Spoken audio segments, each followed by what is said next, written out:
맞습니다. 기본적인 행정처리가 불안정하다면 국민이 뭘 믿고 살아갑니까? 맞습니다. 깊이 공감합니다.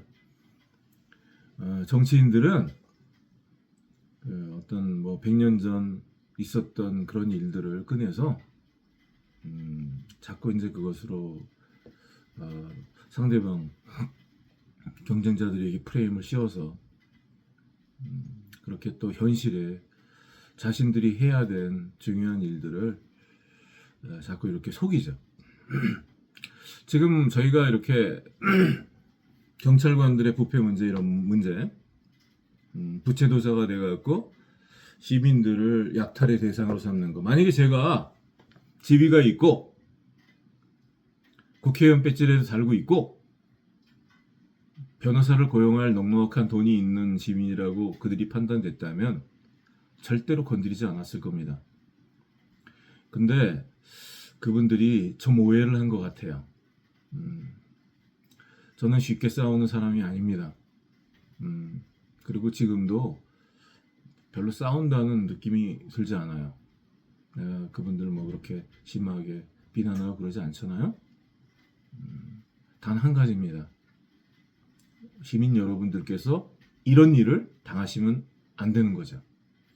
혹시 이런 일을 당하시더라도 어떻게 대처해야 되는지 아셔야 되는 거죠. 충분히 공익적인 가치가 있다고 생각하고 누군가 이 문제를 말해야 된다고 생각합니다. 그 역할을 제가 지금 악역을 하고 있는 것 같아요. 외부적인 요인이 있죠. 위험 요소가. 북한도 대한민국을 적대 국가로 규정했고 일본과 과거사 문제도 있고 많은 외부적인 그런 위협이 있죠. 러시아도 얼마 전에 한국인을 이렇게 보통 외국인을 그런 위험한 곳에 구금하지 않는데 그런 감옥에다 가두고 흉악범들이 들어가는, 어떤 사인이겠어요, 그것이. 외부적인 요인이 있죠. 하지만 나라가 어려워지고 외부의 침략이 있을 때 누가 나가서 총 들고 싸우겠습니까? 통영경찰서분들 같이 그렇게 공공의 그 공무 수행을 하는 공무원들이 그렇게 하고, 그들이 공무 수행을 하는 사람들이라 잘못을 해도 그냥 덮어주고 아무도 따지지 않아요. 그들을 사용해야 되니까 그냥 임기 기간 동안, 집권 기간 동안 이렇게 하다가 적을 만들지 않고 나가려고 하는 거죠. 누가 이런 꼴을 보면서 나라에 어려움이 왔을 때, 환난이 왔을 때 누가 이 나라를 지킬 것입니까? 애국심을 다 잃어버리게 하는 거 아니에요, 지금 통영경찰서 하는 짓이.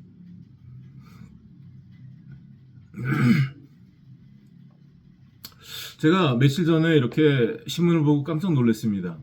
부산 연제구 진보당 후보가 국민의힘 후보를 여론조사 결과 앞섰더군요. 총선 예상 지지도를 볼 때 앞섰더라고요. 아무리 그래도 부산에서, 그것도 진보당이.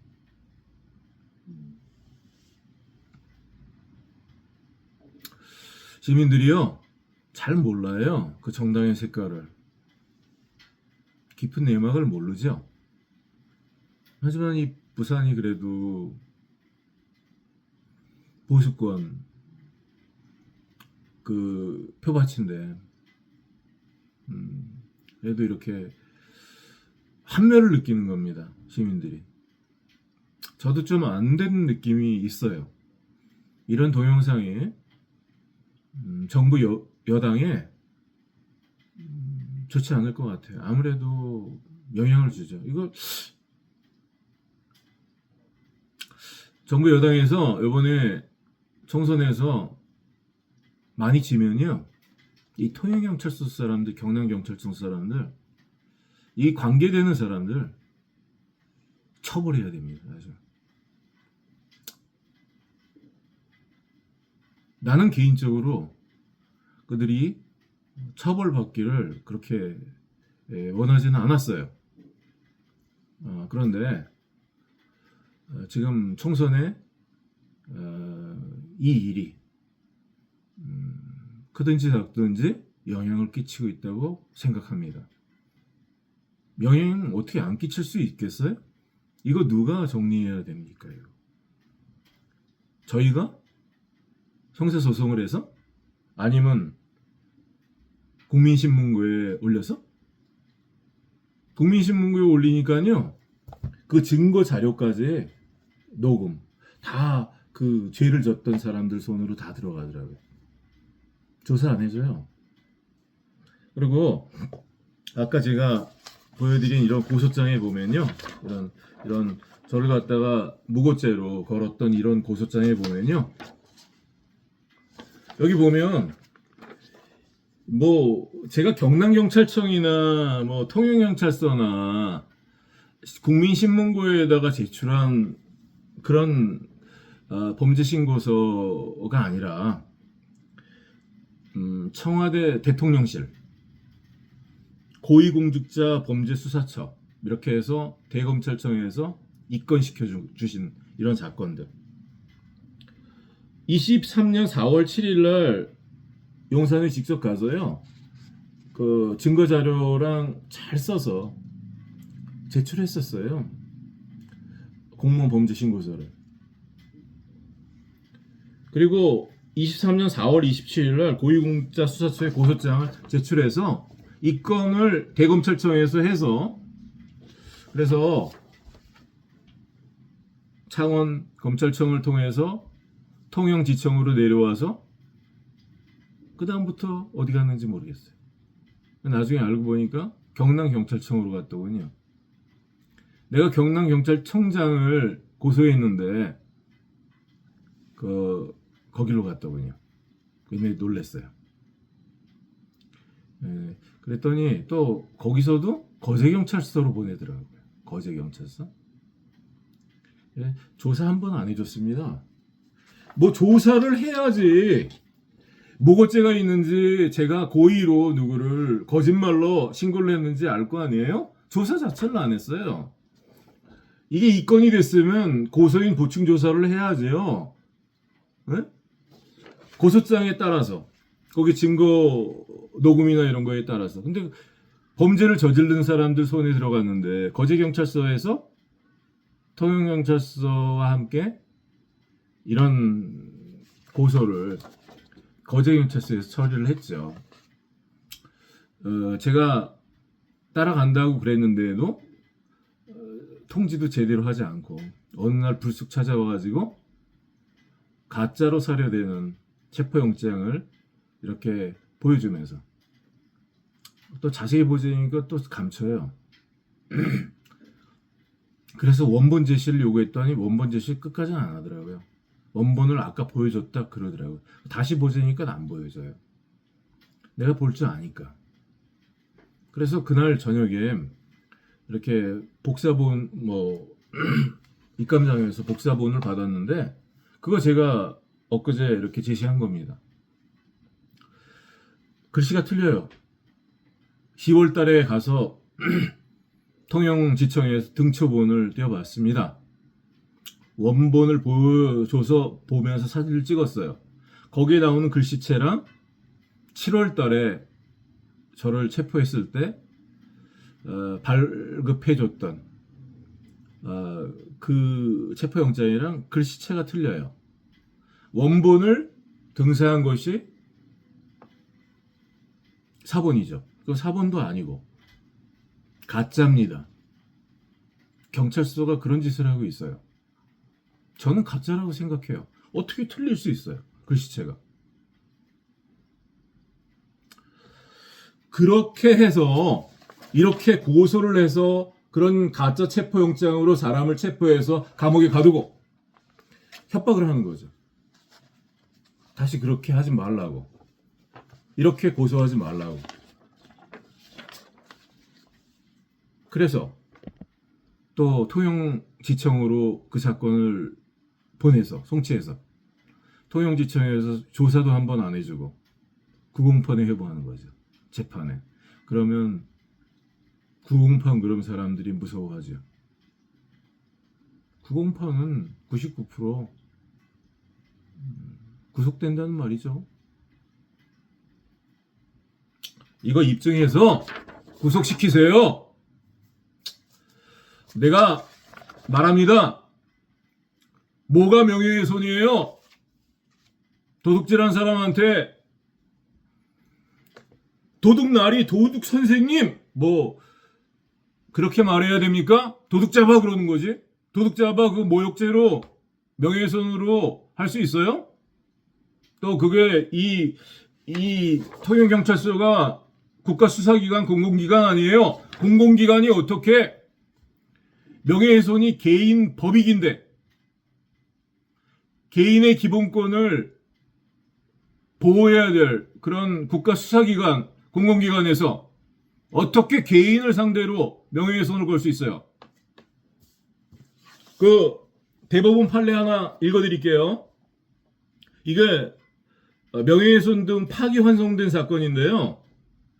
형법이 명예훼손 또는 모욕죄를 처벌함으로써 보호하고자 하는 사람의 가치에 대한 평가인 외부적인 명예는 개인적 법익으로서 명예훼손은 개인적인 법익입니다. 개인, 사람. 국민의 기본권을 보호 내지 실현해야 할 책임과 의무를 지고 있는 공권력의 행사자인 국가나 지방자치단체의 직무 수행자는 기본권의 수범자일 뿐 기본권의 주체가 아니고 그 정책 결정이나 업무 수행과 관련된 사항은 항상 국민의 광범위한 감시와 비판의 대상이 되어야 하며 이러한 감시와 비판은 그에 대한 표현의 자유가 충분히 보장될 때에 비로소 정상적으로 수행될 수 있으므로 국가나 지방자치단체는 국민에 대한 관계에서 형벌의 수단을 통해 보호되는 외부적인 명예의 주체가 될 수 없고 따라서 명예훼손죄나 모욕죄의 피해자가 될 수가 없다. 자, 이게 이제 고흥군에서 있었던 일인데요. 어떤 사람이 고흥군청을 상대로 비방의 목적으로 허위의 글을 게시했다고 해요. 그리고 경멸적인 표현을 썼다고 합니다. 그래서 고흥군의 명예를 훼손했다고 합니다. 물론 이제 고흥군에서 어떤 일 처리를 할 때 직무수행을 공무원들이 하는 거죠. 거기에 대해서 비판을 했죠. 저도 공무원에 대해서 이 경우는 허위의 사실로 그랬다 그래요. 저 같은 경우에는 허위의 사실이 아니잖아요. 그렇다고 사실도 아니잖아요. 수사를 해서 사실을 밝혀져야 사실이죠. 그 고발을 범죄 혐의로 하는 거지 사실로 합니까? 저 사람이 허위 공문서를 작성했다고 사료됩니다. 영상 바꿔치기를 했으니까 저 사람 감옥 가야 된다고 생각합니다. 그게 사실이면 영상을 조작했으면 감옥 가야죠. 그렇게 사료됩니다. 범죄 혐의를 말하고 내 의견을 말하는 거 아니에요. 누구에게? 개인에게? 아니죠. 국가기관에게. 국가기관 안에서 공무를 수행하는 공무원들.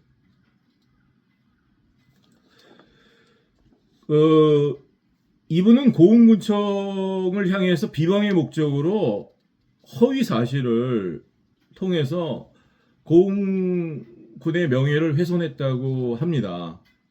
그런데 공소가 제기된 사안에서 고흥군은 지방자치단체로서 명예훼손죄의 피해자가 될 수 없으므로 지방자치단체도 그 피해자가 될 수 없다는 그릇된 전제에서 고흥군에 대하여 위 각 죄가 성립한다고 판결한 원심 판결에는 명예훼손죄와 모욕죄에 피해자에 관한 법리를 오해하여 판결에 영향을 미친 잘못이 있다고 하여 파기환송된 사안, 이렇게 되어 있어요. 판례가. 뭐 1심 항소심에서는 아마 그렇게 명예훼손이 성립된다고 했나 봐요. 나중에 이제 대법원에서 이렇게 판시를 했죠. 이 경우는 고흥군에 허위의 비방의 글을 올렸죠. 그래도 명예훼손이 성립이 안 되는 거예요.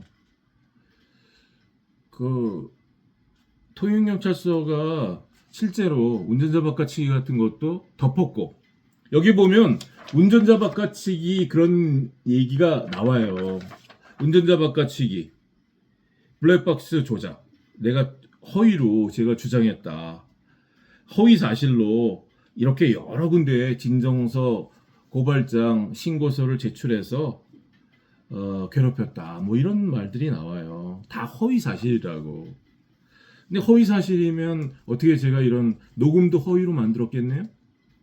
그거 청문관도 다 알아들었고, 그러니까 내가 접수했다, 뭐 접수했잖아요. 응? 그 범죄가 인지되니까 접수했지. 그 녹음에 운전자 바꿔치기 한 사람이 운전자 바꿔치기 했다고 그랬으니까,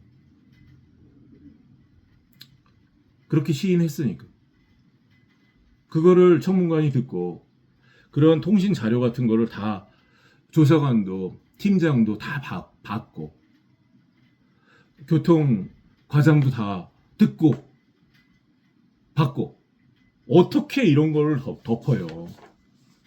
이게 운전자 바꿔치기를 통해서 보험사기죄를 졌는데, 그리고 저희들한테도 욕도 하고 그래서 돈을 받아냈으면 공갈 아닙니까?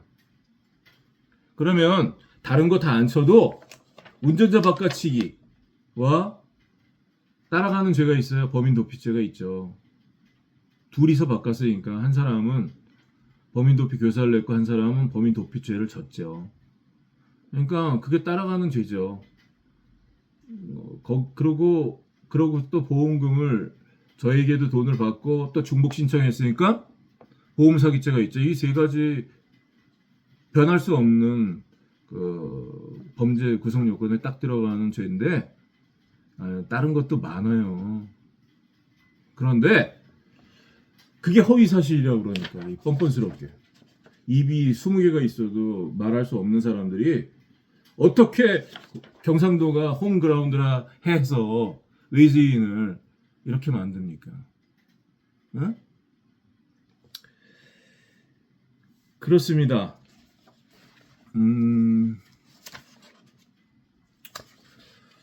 그렇습니다. 제가 몇 가지 말씀드릴게요. 여기는 갓길이 없습니다. 여기 보십시오. 여기 보시면 갓길이라고 나와요. 갓길에 정차된 피해자 정누구씨 차, 이렇게 나와요. 또 뭐 여기 아무튼 여기 체포영장인데 여기 갓길이 많이 나옵니다. 여기 갓길이 없어요. 이게 조작이에요. 갓길이 없는데 갓길이라고 그랬으니까, 체포할 때. 왜 갓길이 중요하냐면요, 갓길은 자동차가 한 대 지나갈 수 있는 길이에요. 옆에 있는 빨간색 요 벽돌색 길은 90cm 자전거가 지나갈 수 있는 길입니다. 여기는 도로폭 4m예요. 여기 갓길이 없습니다. 근데 왜 갓길이라고 그러냐면 이 정씨차가 완전히 100% 피해자로 만들었어요. 도로를 막고 있었습니다. 4m 도로를, 이 사람이. 그러면 이게 과실 비율을 따져도 정차금, 주차금 10%, 20% 최소한 나오죠. 이게 피해자 아니죠. 왜냐하면 그런 위험한 길에 막고 있으면, 지나갈 수 없으면 중앙선 밟고 앞에 있는 차량 추돌 사고가 일어날 수도 있고 뒤에서 또 일어날 수도 있고 이렇게 되는 거거든요. 그 길은 주정차 사고가 많은 길입니다. 이게 교통사고를 유발한 차예요. 근데 이 차를 갓길에 정차됐다고 이렇게 말하고 있는 것은 그렇게 해야지 100% 피해자를 만들어서 보험금을 받게 할 수 있으니까. 그렇게 해서 이 사고를 단독 사고로 만들어서 이 차는 저희들한테도 돈을 받고 보험회사에도 DB보험회사에도 단독 사고 처리를 했어요. 단독 사고가 뭔지 아시죠? 자기 스스로 사고를 냈단 말이죠. 그 모순이잖아요. 저희가 이 차에 손괴 피해를 줬다고 하면서 왜 보험회사에는 단독 사고 처리를 했어요? 자차 처리를 해서 11월 17일, 18일을 사기 보험금을 받아갔습니다. 통영경찰서에서 아무 증거도 없이 전화 한 통화로 보험금을 받게 해줬어요. 그러니까 통영경찰서는 보험 사기의 주범입니다. 자, 여기 보세요. 여기는 12월 26일 녹취록입니다. 여기에 보면 조사관이랑 만났어요. 그래서 그날 블랙박스를 보여준다고 그래서 제가 갔는데 블랙박스를 뭐 틀어주는 척하고 제가 이제 그때까지도 몰랐어요. 이렇게 보니까 제가 그랬어요. 그럼 뭐 부딪히는 장면도 없네 그랬어요. 제가 장면을 보고 방금 부딪혔대요. 어디 부딪혔어요? 내 눈에 안 보이니까. 뭐 지금 부딪혔잖아요. 그래. 내 눈에는 부딪힌 걸로 보이지 않았습니다. 말 맙시다 그랬어요. 이게 다른 어떤 영상 또 딱 다른 차 영상도 있고 포렌식 영상도 있다고 하니까 그 영상을 보고 말합시다. 제가 그랬어요. 근데 여기에 보면요. 이 사람이 이렇게 본인 차량 갓길에 서 있지 않습니까? 그랬어요. 저희 차가 갓길에 서 있다고 그랬어요. 저도 그 영상에 봤습니다. 저희 차가 갓길에 들어가 있더라고요. 가만히 서 있더라고요. 근데 저희 차가 서 있던 적이 없기 때문에 뭐가 우리 차가 갓길에 들어가 있냐 이렇게 따졌죠. 이게 여러 번 말했어요. 본인 차량이 갓길에 서 계신 건 맞잖아요. 그죠? 그랬어요. 뭐 서 있어요? 내가 그랬어요. 왜냐하면 우리 차가 서 있었던 적이 없는데 영상에는 그렇게 돼 있기 때문에 제가 그런 거예요. 또 그래요. 갓길에 서 있는 거 맞잖아요. 그래. 뭘 서 있어요? 내가 또 이러죠. 계속 갓길 계속 그러는 거죠. 이 밑에도. 그래서 그날 한 5-6번은 갓길에 저희 차가 서 있다고 그랬어요. 그 영상에 그렇게 나오니까. 근데 갓길이 없습니다. 이 길은. 그러니까 이런 것이 증거죠. 구체적인 증거. 여기 보세요. 그래서 내가 이 영상이 하도 이상해서 캐 물었더니 이 유라는 조사관이 블랙박스라고 그랬어요. 그 영상의 정체가. 내가 이 영상을 뭐라고 해야 돼요? 그러니까 블랙박스라고 그랬습니다.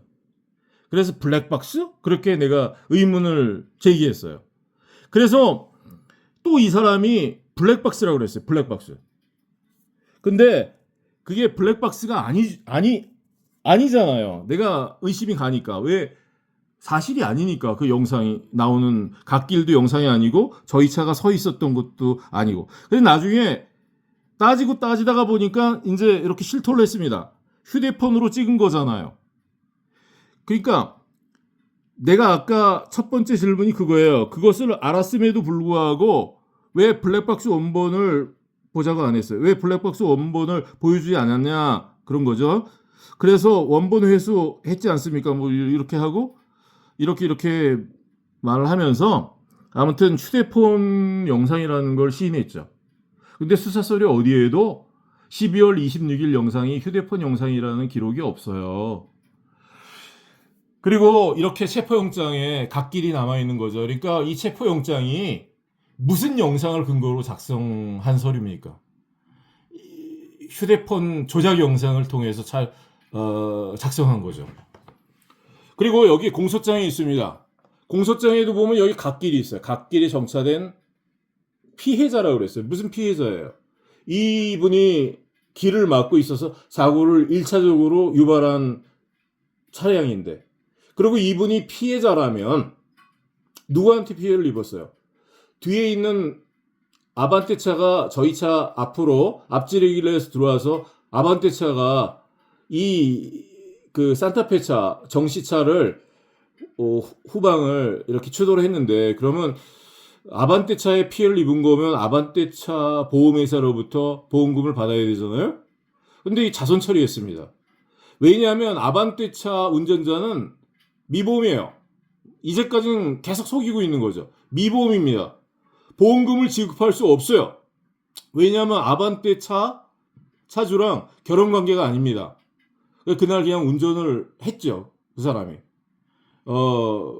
그랬고, 나중에 또 제가 이런 걸 따지니까 롯데보험에서 무슨 보호가입 증명서를 2달 동안 종합보험에 가입했다고 그런 거를 가지고 왔어요. 그거 허위 사무소라고 저 분별됩니다. 제가. 그 누가 종합보험을 2달 가입해요. 그것도 아반떼차 양에 대한 보험 가입이 아니에요. 한 번도 본 적 없는 제3의 차였습니다. 그 차 타고 당길 때 사고가 나면 보상이 될지 모르지만 아반떼차를 운행하다가 난 사고에서 보상이 안 되죠. 또 그런데 그렇게 내가 따지니까 그 보험에는 다른 자동차 운전 특약이 있대요. 담보 특약이 있대요. 다른 자동차를 운전할 때 사고가 나면 지불할 수 있는 또 무보험 뭐 상해에 가입돼 있대요. 다 말장난입니다. 무보험 상해는 무보험 차량 사고가 났을 때 무보험 차가 배상을 못할 때 피보험자 가입하고 있는 보험회사에서 보험금을 지불하는 것이 무보험 상해예요. 그거 관계 없어요. 이 건이라. 또 다른 자동차 담보 특약은요. 주정차 사고에 지불을 하지 않습니다. 여기 보면요. 갓길에 정차된 차를 그 정차하던 건시차, 아반떼차가 추돌한 거예요. 그러니까 이건 본인들이 공소장에 이렇게 체포영장에 이렇게 뭐 갓길에 정차했다 이런 녹취에 주정차 사고를 만들었죠. 그리고 실제로 갓길이 아니라 도로폭 4m를 막고 있었던 산타페 차가 정차 중이었고 또 아반떼차도 주정차 했다고 본인들도 말하고 있고 그렇기 때문에 아무튼 영상에는 그런 게 포렌식 그 영상에 전방 영상에는 아반떼차가 주정차했던 장면이 나오지 않습니다.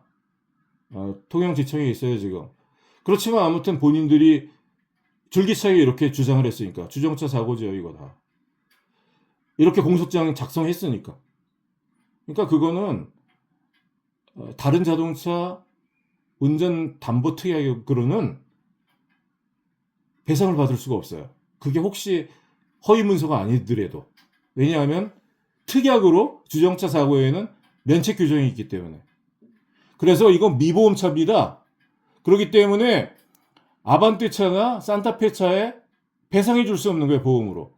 그러면 배상해 줄 수 없으면 송치가 돼야 되잖아요. 보험 사기꾼들 보험 사기도 지게 해줘야 되고 송치도 안 되게 해줘야 되고 또 저희들을 압박해서 형사합의금도 뜯어내야 되고 그러니까 통영경찰서가 그런 주범 역할을 한 거죠 지금. 그게 이런 공문서에 남아있는 겁니다. 갓길 뭐 이렇게 해서 갓길에 우리 차가 서 있었다. 다 갓길에 막 연관이 돼 있어요.